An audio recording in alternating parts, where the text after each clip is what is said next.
जंतु शिकार को गिरफ कला वन विभाग। गतकाली श्री मुकेश चंद्रवंशी नामक जन व्यक्ति प्राय 28 वर्ष बयस एवं कुसाहीर स्थायी बासिंदा उकालंदी जिला गराहवा राज्य झारखंड चांदिली संरक्षित जंगल मध्य विद्युत संजोग माध्यम बणुआ जंतु शिकार करने उद्देश्य बाउंस खंड एवं बोतल सहित बेआईन तार लगाइबा जीवा बेले श्री हरिवंश प्रधान फॉरेस्टर हार्डाटाल विभाग तांको गिरफ करथिले। अनुसंधान पर अभियुक्तक निकटरू दुईटी कटुरी 2 खंड अधा पोड़ा जाइतिबा बराह कलिचा प्राय 200 मीटर तार गोटिए ग्लोव्स एवं अन्यान्य जिनिस जबत करा जाइछि। पुंखानुपुंख अनुसंधान परे अभियुक्तंकु आज बलांगीर मान्यवर कोर्ट को पठा जाइछि। श्री घनश्याम महंत एसीएफ एवं श्री जितेंद्र साहू एसीएफ बलांगीर सक्रिय सहयोग रे श्री नवीन कुमार पंडा रेंज ऑफिसर के नेतृत्व रे एही अनुसंधान करा जाइतिला। रिलायबल सोर्स गोटे इनफॉरमेशन आसला जे जने फास पगुजी बोलिकरी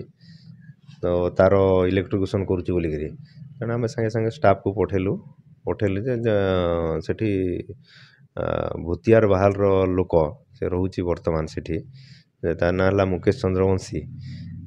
से जे नेकाडाम जीआई तार लगे इलेक्ट्रिकेशन करी जीवजंतु को मारे से फास लगे तो आम एप्रेहेंड कलु से रेड हैंड आम धरलु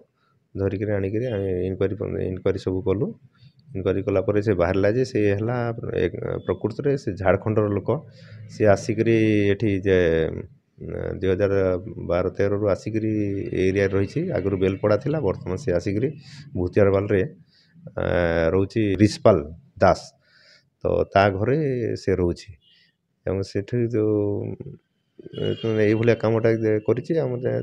धरिक आज मान्यवर कोर्ट को सामने आम प्रोड्यूस कर पाखे जबत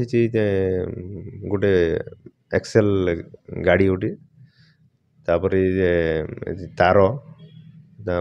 जोटी पोस्टिंग करथिला पैक गुड़ाक बाउंस पैक गुड़ाक बोतल तापर कि पोड़ा मांस टिके 2 पीस थिला तापर कि पॉलीथिन 2टा थिला और जरी बैगटा हमर 2टा थिला कटुरी 2टा थिला तो ये सब जिनिस जब्त कर रखी। बलांगीर अंजु पृष्ठ रिपोर्ट विश्व विजय न्यूज ओडिशा।